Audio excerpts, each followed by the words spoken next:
할렐루야. 오늘 또 하나님의 은혜와 평강이 여러분과 함께 하기를 축복합니다. 우리가 살아가면서 우리의 몸은 호흡할 때마다 우리의 이 호흡을 통해서 수많은 바이러스와 병균이 우리 몸을 침범하게 됩니다. 요즘 그저 코비드 때문에 우리가 실감하고 있는 문제 아닙니까? 그럴 때마다 몸은 여기에 저항을 하게 되지요. 이기면 건강한 사람이 되고 지면 병들게 되는 것입니다. 영적으로도 마찬가지예요. 정말 우리가 호흡할 때마다 사탄은 우리를 넘어뜨리려고 계속해서 시험에 들게 하고 공격해 들어옵니다. 그럴 때마다 우리는 만군의 여호와의 이름으로 이 사탄의 역사를 물리치고 건강한 신앙을 갖는 여러분들이 되시기를 주의 이름으로 간절히 축원합니다. 오늘 아침 하나님께서 우리에게 허락해 주신 말씀은 사무엘하 21장 15절에서 22절 말씀입니다. 블레셋과 이스라엘 사이에 다시 전쟁이 일어나서 다윗이 군대를 거느리고 내려가서 블레셋 사람과 싸웠다. 블레셋 사람과 싸우는 전투에서 다윗이 몹시 지쳐 있을 때에 거인족의 자손인 이스비 분업이라는 사람이 300세겔이나 되는 청동창을 들고 허리에는 새 칼을 차고 다윗을 죽이려고 덤벼들었다. 그러자 수르야의 아들 아비새가 그 블레셋 사람을 쳐 죽이고 다윗을 보호하였다. 그런 다음에는 다윗의 부하들이 다윗에게 다시는 자기들과 함께 싸움터에 나아가지 않겠다고 약속을 받고서 그에게 말하였다. 임금님은 이스라엘의 등불이십니다. 우리는 우리의 등불이 꺼지지 않도록 지키고자 합니다. 그 뒤에 다시 곱에서 블레셋 사람과 전쟁이 일어났다. 그때에 후사 사람 십부게가 거인족의 자손인 삽을 쳐 죽였다. 또 곱에서 블레셋 사람과 전쟁이 일어났다. 그때에는 베들레헴 사람인 야레 오르김의 아들 엘하난이 가드 사람 골리앗을 죽였는데 골리앗의 창자루는 배틀 앞다리 같이 굵었다. 또 가드에서 전쟁이 벌어졌을 때 거인이 하나 나타났는데 그는 손가락과 발가락이 6개씩 모두 24이었다. 이 사람도 거인족의 자손 가운데 하나였다. 그가 이스라엘을 조롱함으로 다윗의 형 삼마의 아들 요나단이 그를 쳐 죽였다. 이 네 사람은 모두 가드에서 태어난 거인족의 자손인데 다윗과 그 부하에게 모두 죽었다. 아멘.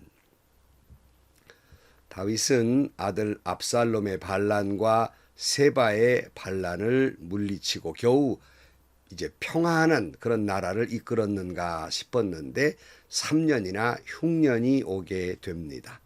다윗은 하나님께 기도하게 됩니다. 어제 아침에도 우리가 같이 말씀을 나누었습니다마는 우리에게 환난과 역경이 찾아올 때 우리의 시선이 그 문제에 가기 전에 주변 상황을 살펴보기 전에 먼저 하나님께 엎드려야 합니다. 내가 지금 하나님 앞에 바로 서 있는가를 점검해 보아야 한다는 말씀입니다. 내가 하나님 앞에 말씀에 어긋난 일이나 죄 가운데 있었던 일은 없는지를 살펴야 하는 것입니다. 물론 여러분, 내 환난과 역경이 무슨 꼭 내가 죄를 지어서 오는 것은 아니지만 이걸 깨닫게 하기 위해서는 맨 먼저 하나님 앞에 나아가 기도하면서 내게 죄가 없는지 살피라는 말씀입니다. 내가 죄가 있는 채로 내 이 역경과 환난과 이 어려운 일을 극복할 수 없는 것입니다. 어떻게 내가 하나님 앞에 죄를 지으면서 이 환난과 역경에서 벗어나게 해달라고 그리고 은혜와 축복을 달라고 어떻게 기도할 수 있습니까? 이 문제를 해결해야 모든 환난과 역경의 문제도 해결할 수 있는 것이 아니겠습니까? 다윗은 왕으로서 나라가 3년이나 흉년이 드니까 하나님 앞에 기도하지 않을 수 없었습니다. 그랬더니 그만 사울의 죄가 나오게 돼. 하나님께서 이렇게 너희들에게 3년이나 흉년이 온 것은 사울이 기브온 사람을 죽인 까닭이다 하는 그런 말씀을 깨닫게 됩니다. 그러므로 하는 수 없이 기브온 사람과 이야기를 나눈 후에 그들이 요구한 대로 이 사울의 집안에 7명의 자손들을 택해서 그들에게 데려가게 됨으로 말미암아서 그 사람들이 이제 목매어 죽게 됩니다. 이때 자식을 잃은 아야의 딸이자 사울의 첩이었던 리스바가 자식이 그렇게 죽었으니까 목매달아서 그가 슬퍼하면서 자식의 시신을 지키고 있다는 말이 다윗에게 들리게 됩니다.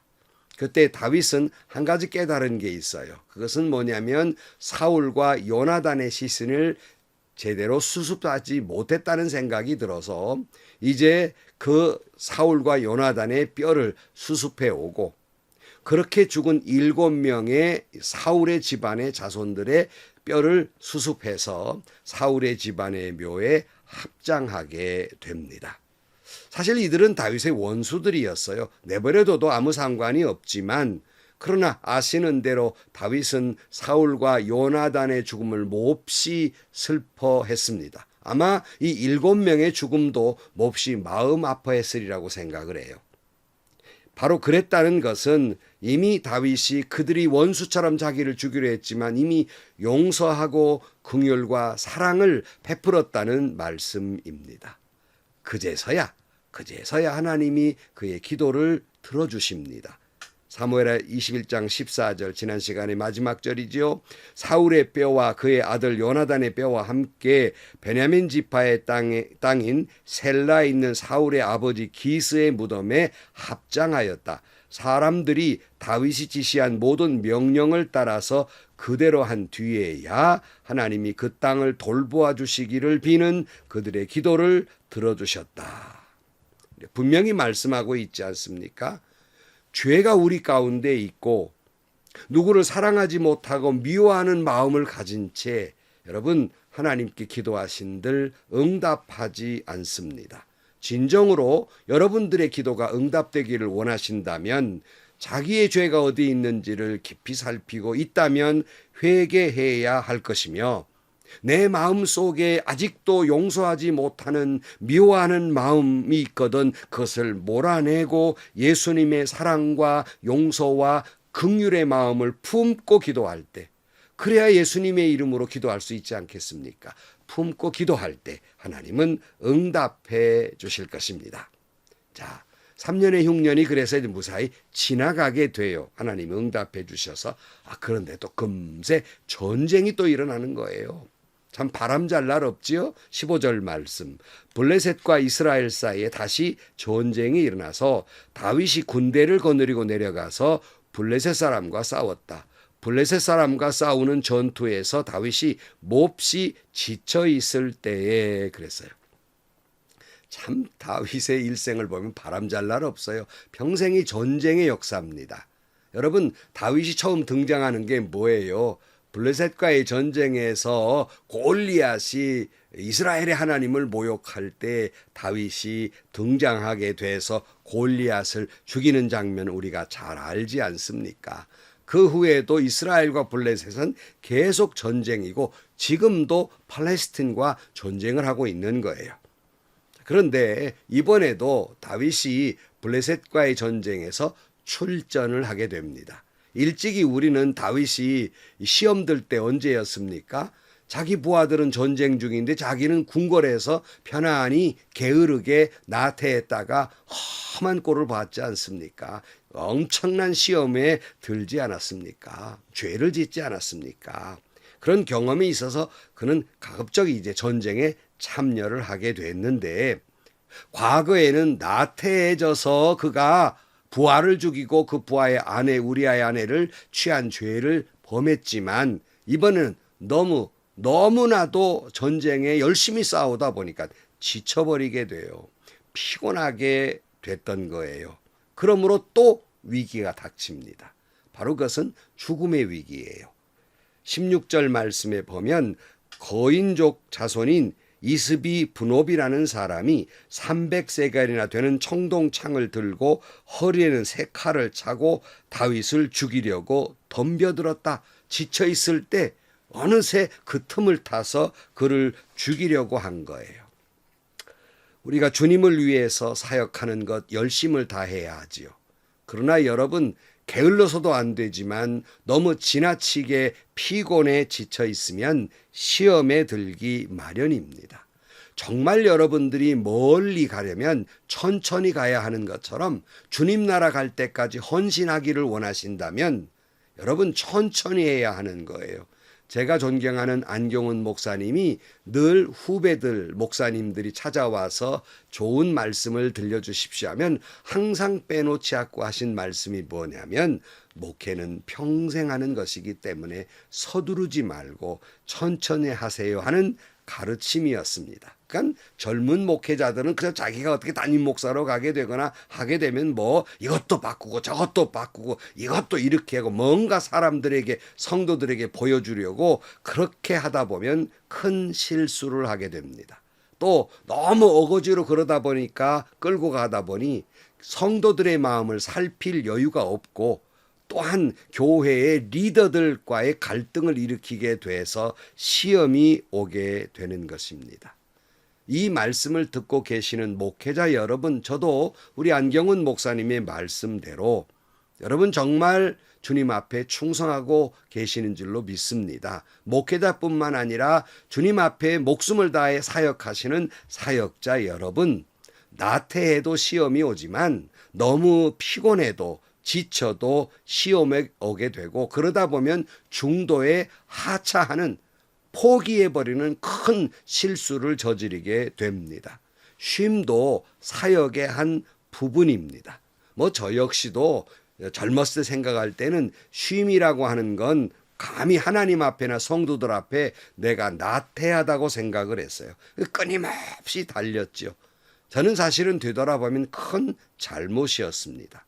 차를 빨리 운전하다 보면 주변의 아름다운 광경을 잘 살피지 못하는 것처럼 너무 앞을 열심히 가다 보니까, 목회도 너무 하다 보니까 놓치는 것들이 있었습니다. 주변 분들의 마음을 살펴볼 여유가 없었어요. 동역자들의 마음도 살펴볼 여유가 없었습니다. 그러므로 성도들과 교육자의 마음을 살피지 못하고 그냥 달려가면 되는 줄 알고 바쁘고 피곤하게 달려가다 보니 놓치는 것이 참 많았다 하는 후회스러움이 있고, 너무 피곤하면요 기도도 못하게 돼요. 더 큰 잘못을 저지르게 된 제 경험이 있습니다.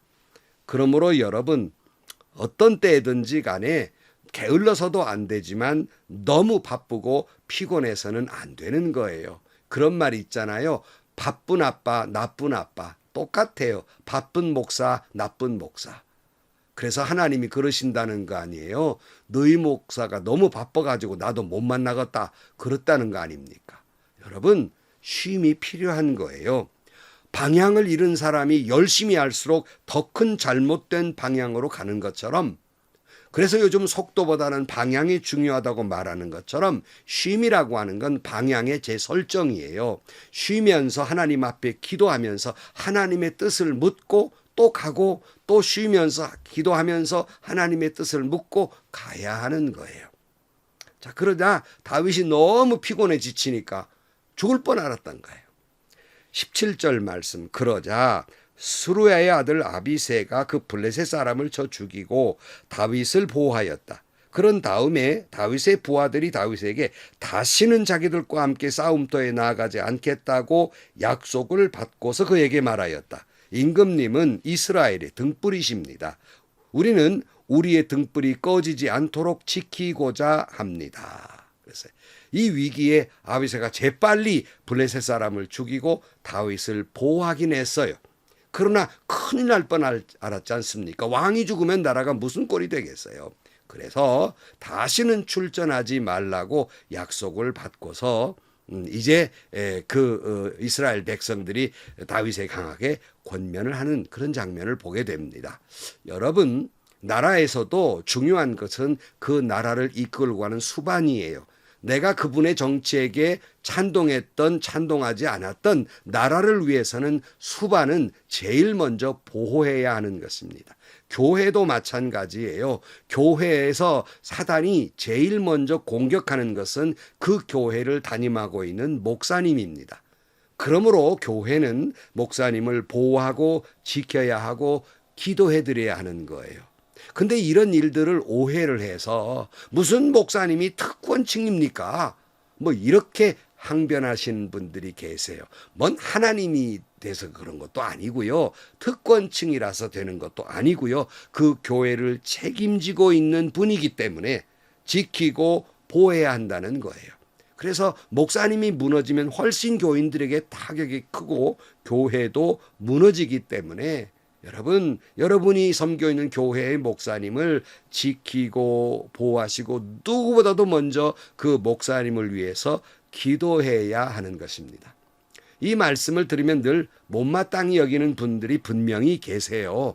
뭐 하나님이나 된 것처럼 떠받들다 보니까 목사님들이 교만하게 되고 잘못되지 않습니까? 뭐 목사님이 별 사람들입니까? 우리를 하나님께 인도하는 그저 인도자일 뿐이지 안내자일 뿐이지 우리와 뭐가 다르다고 자꾸 그렇게 대접해 드리려고 애쓰십니까? 뭐 이렇게 불만을 하시는 분들이 계시는 줄 알아요.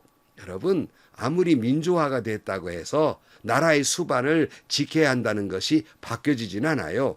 아무리 교회가 뭐 우아래가 없는 것이 사실이지만 제일 먼저 보호해야 할 것, 바로 그것은 목사님임을 그건 변함이 없는 거예요. 하나님이라서 그런 것도 아니고 특별한 분이라서 그런 것이 아니라 뭐 스페셜하다고 하면 그 말이 맞기도 하지만 말이죠. 대표하는 분이고 이끌고 가는 분이기 때문입니다. 리더를 지키는 것은 대단히 중요한 거예요. 다시 말씀드립니다. 그 교회의 목사가 넘어지면 교회가 큰일 나는 거예요. 목사님이 넘어지는 거예요. 그러므로 지켜드리고 보호하고 기도해드려야 한다는 말씀입니다. 이 말씀 여러분 오해하지 마시고 한번 좀 깊이 생각해 볼 필요가 있는 거예요. 그러니까 다윗이 전쟁에 나가지 않겠다. 그렇게 한 후로도 전쟁은 계속됩니다. 그치지 않아요. 18절 이하에 보면 그 뒤에 다시 고베에서 블레셋 사람과 전쟁이 일어났다. 그때 후사 사람 십부개가 거인족의 자손인 삽을 쳐 죽였다. 또 고베에서 블레셋 사람과 전쟁이 일어났다. 그때는 베들레헴 사람인 야레 오르김의 아들 엘하나니 가드 사람 골리앗을 죽였는데 골리앗의 창자루는 배틀 앞다리 같이 굵었다. 또 가드에서 전쟁이 벌어졌는데 거인이 하나 나타났는데 그는 손가락과 발가락이 6개씩 모두 24이었다. 이 사람도 거인족의 자손 가운데 하나였다. 그가 이스라엘을 조롱함으로 다윗의 형 삼마의 아들 요나단이 그를 쳐 죽였다. 이 네 사람은 모두 가드에서 태어난 거인족의 자손인데 다윗과 그의 부하들에게 모두 죽었다. 자, 여기서 전쟁은 계속된다는 말과 그 대표되는 그런 적군들의 적장들이 다 거인이었다는 말과 그러나 이스라엘 장수들이 다 죽였다는 말이 나오게 됩니다. 자, 여러분 여기서 한 가지 생각나는 사람이 하나 있잖아요. 그것은 다윗이 등장할 때 다윗이 무려 키가 3m 가까운 골리앗을 물리쳤던 그때가 생각이 납니다. 그러면서 그가 외쳤던 말이 생각이 나요. 어떤 말이죠? 사무엘상 17장 45절 말씀에 그러자 다윗이 그 블레셋 사람에게 말하였다. 너는 칼을 차고 창을 메고 투창을 들고 나에게 나왔으나 나는 내가 모욕하는 이스라엘 군대 하나님 곧 만군의 주님의 이름을 의지하고 너에게 나왔다. 주님께서 너를 나의 손에 넘겨주실 터이니 내가 오늘 너를 쳐서 내 머리를 베고 블레셋 사람의 죽음을 모조리 공중의 새와 땅의 짐승에게 밥으로 주어서 온 세상이 이스라엘의 하나님을 알게 하겠다. 또 주님께서는 칼이나 창 따위를 쓰셔서 구원하시는 것이 아니라는 것을 여기에 모인 이 온 무리가 알게 하겠다. 전쟁에서 이기고 지는 것은 주님께 달린 것이다. 주님께서 너희를 모조리 우리 손에 넘겨주실 것이다. 굉장한 선언이죠. 이 다윗의 믿음이 다윗을 따르는 장수들에게도 이와 같은 믿음이 이어짐으로 말미암아서 승리하게 되었던 거예요. 여기서 우리에게 가르쳐주는 것 또다시 거인들이 등장하게 되죠. 블레셋과의 전쟁이 등장하게 되죠. 이러므로 다 이겼다 하는 말은 결국 그들은 무슨 거인이었지만 칼과 창으로 왔지만 우리가 전쟁에서 승리하는 것은 칼과 창이 아니고 덩치가 아니라 여호와를 믿는 믿음으로 이길 수 있다는 말씀입니다. 우리도 지금은 영적 전쟁 중입니다. 결코 나태해서도 안 되지만 주님의 사역을 위한다는 것으로 너무 피곤해서도 안 되는 것입니다. 늘 우리는 하나님 앞에 깨어 기도하면서 영적으로나 육적으로나 하나님 앞에 쉼이 필요한 것입니다. 또한 우리가 영적 전쟁에서 우리를 이끌고 나가시는 분은 하나님께 속했지만 하나님은 사람을 통해서 역사하시는데 여러분이 섬기는 교회에 누구를 먼저 선택하셨냐면 목회자들입니다. 그러므로 그 영적 전쟁에서 그 교회가 승리하려면 그 하나님이 세워주신 목회자들을 지키고 보호하고 기도하셔야 하는 것이에요. 그분들이 무슨 하나님 같은 분이기 때문에 그러라는 거 아닙니다. 중요한 그러한 하나님이 쓰시는 분이기 때문에 기도해 주시고 보호해 주셔야 한다는 것입니다. 그래서 다윗이 그랬던 것처럼 섬기는 교회의 목사님을 중심으로 해서 만군의 여호와의 이름으로 나아가 여러분 승리하시기를 주의 이름으로 간절히 축원합니다. 기도하시겠습니다. 하나님 아버지, 이 말씀을 선포하는 이 순간에도 사탄은 우리를 넘어뜨리려고 항상 우는 사자와 같이 우리에게 달겨들음을 다시 한번 깨닫습니다. 하나님, 그 모든 사탄의 역사를 물리치게 하여 주옵소서. 주님의 일하는 데 있어서 나태하지도 말게 하시고 너무 피곤치 않게 하여 주셔서 영적 전쟁에 승리하게 하여 주옵소서. 무엇보다도 각 교회마다 그 교회를 섬기라고 세우신 목회자들을 위해서 기도합니다. 한국 교회의 모든 목회자들을 위해서 기도합니다. 하나님, 그들을 지켜주셔서 한국 교회가 여러 가지 목회자들과 또한 리더들의 부족한 부분 때문에 어려움을 겪는 것이 오늘의 현실입니다. 하나님, 이들을 지켜주셔서 하나님 앞에 바로 서는 목회자들이 되게 하시고 바로 서는 리더들이 되게 해주셔서 교회가 시험 들지 않게 하시고 넘어지지 않게 하시고 승리하게 하여 주옵소서. 예수님의 이름으로 기도하옵나이다. 아멘. 공교롭죠? 다윗도 거인 골리앗을 물리친 것처럼 오늘 본문에 나타나는 것도 거인들을 물리칩니다. 거기에 중심은 만군의 여호와의 이름으로 나갔다는 사실이에요. 그 믿음이 전수됨으로 말미암아서 하나님께 승리하게 해주셨습니다.